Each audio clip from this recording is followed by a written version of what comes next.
Hello friends, मैं Sunil Kumar Rai Gurukul industrial training centre and placement से।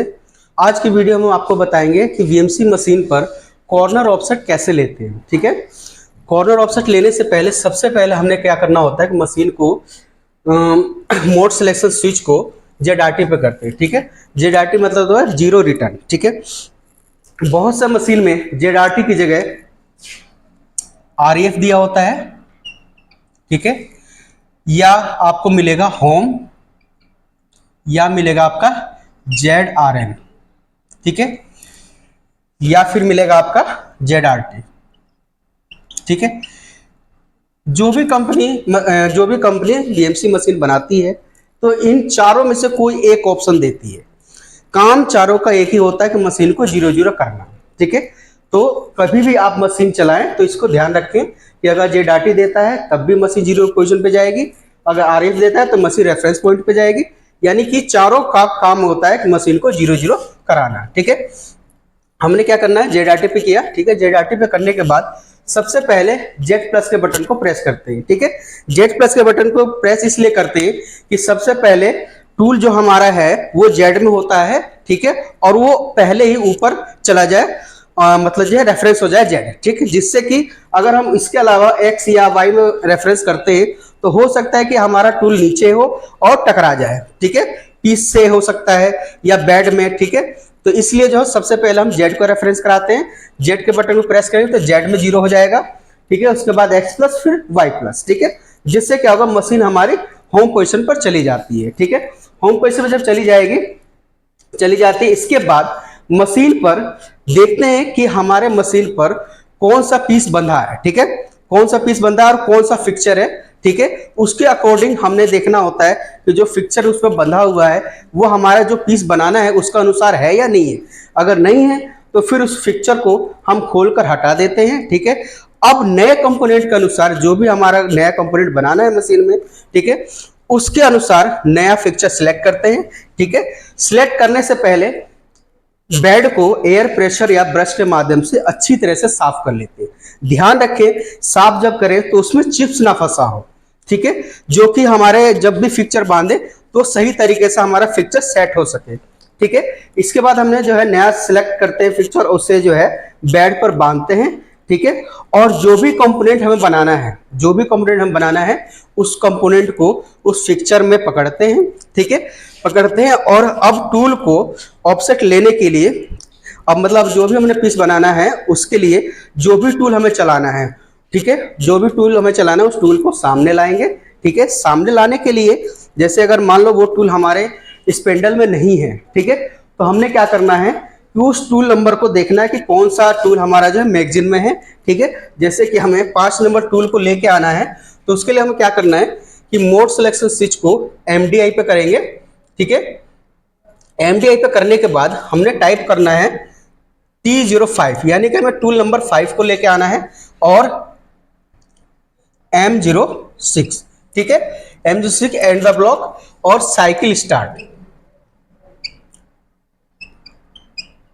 ठीक है, साइकिल स्टार्ट के बटन को प्रेस करेंगे तो क्या होगा, जहां भी टूल नंबर 5 होगा वो हमारे स्पेंडल में आकर लग जाएगा। ठीक है, स्पेंडल में लगने के बाद हमने जो है ऑफसेट लेने के लिए स्पेंडल को घुमाना होता है, जिससे कि क्या होगा कि जब हम ऑफसेट ले कॉर्नर पर, ठीक है, तो हम जब पीस से टकराए हमारा टूल तो टूटे ना। ठीक है, उसके लिए हमने क्या करना है, स्पेंडल को घुमाने के लिए हमने MDI में जाकर के और वहां पर आप टाइप करेंगे M03 और S500। ठीक है, और साइकिल स्टार्ट के बटन को प्रेस करेंगे तो क्या होगा कि हमारा जो स्पेंडल जो है घूमने लगेगा। अब जैसे कि हमने आपको बताया कि स्पेंडल को हमने घुमाया, ठीक है, और M03 क्लॉकवाइज डायरेक्शन में हमने घुमाया। ठीक है, इसके बाद जो है हमें टूल को धीरे धीरे हैंडल पर करेंगे, यानी कि मोड सिलेक्शन स्विच जो हमारा होता है, ठीक है, उसको हैंडल पर कर देंगे। ठीक है, हैंडल पर करने के बाद धीरे धीरे हैंडल के माध्यम से हम टूल को जो है धीरे धीरे लाकर और X वाले साइड में टच कराएंगे। ठीक है, इस साइड में टच कराने के बाद हमेशा ध्यान रखें कि जो हम टूल यूज कर रहे हैं वो कितने डाई का है और कौन सा टूल है। जैसे कि मान लो कि एंड मिल हम यूज कर रहे हैं ठीक है, और 10 के डाई का एंड मिल यूज कर रहे हैं, ठीक है। तो हमने क्या किया, कॉर्नर पर टूल को टच करा दिया। टच कराने के बाद सीधा हमने जो है वर्क कोऑर्डिनेट ऑफसेट को खोलना है, ठीक है। ऑफसेट खोलने के बाद सीधा हमने एक्स में ऑफसेट लेना है, ठीक है, क्योंकि हमने एक्स के साइड में टच कराया है, ठीक है। एक्स में टच कराने के बाद हमने G54 कोड जो हमारा ऑफसेट है इसमें आकर के एक्स कॉलम में हमें डालना है x 0.0 मेजर, ठीक है, x 0.0 और मेजर के सॉफ्ट की को प्रेस कर देंगे, ठीक है। तो इससे क्या होगा कि जो मशीन हमारी एक्स कॉलम में एक्स साइड में टच करा के हमने 0 कराया है, तो मशीन जहां से चली थी अपने होम पोजीशन से वहां से और इस कंपोनेंट के कॉर्नर तक की जो भी बीच की दूरी होगी वो मशीन अपने आप ही स्टोर कर लेती है, और जितनी वैल्यू होगी वो अपने आप इस एक्स कॉलम में आ जाता है।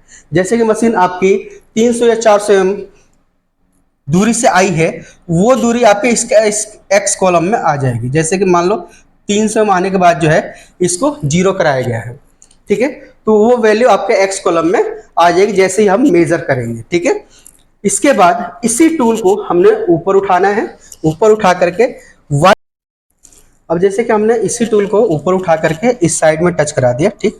टच कराने के बाद हमने जो G54 के वाई कॉलम में गए, ठीक है, यहाँ पर, और सीधा हमने डालना है y 0.0 और मेजर का सॉफ्ट की प्रेस कर देंगे, ठीक है।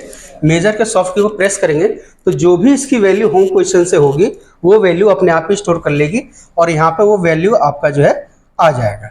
जैसे मान लो 250 एम है इसकी y की वैल्यू, ठीक है, तो यहाँ पर 250 एम आपका अपने आप ही स्टोर हो जाएगा, ठीक है। इस तरह से हमने एक्स वाई की वैल्यू एक्स और वाई का ऑफसेट ले लिया, ठीक है। जेड का ऑफसेट लेना है अब हमें, ठीक है। तो जेड के ऑफसेट के लिए हमने सीधा क्या करना है, इस टूल को ऊपर उठा करके और पीस के किसी भी फेस पर आप कहीं भी आप टच करा सकते हैं, ठीक है। टच कराने के लिए सीधा हमने यहाँ पर टूल को लाया और धीरे से इसके फेस पर टच करा दिया, ठीक है। टच कराने के बाद सीधा हमने डालना है जेड 0.0, जेड 0.0, ठीक है, और मेजर, ठीक है। मेजर के सॉफ्ट की को प्रेस करेंगे तो जो भी वैल्यू होगी हमारी जेड कॉलम में यहाँ पर आपका स्टोर हो जाएगा, ठीक है। जैसे मान लो आपका 200 एम है इसका, ठीक है, तो 200 एम आपका यहाँ पर स्टोर हो जाएगा, ठीक है। इस तरीके से,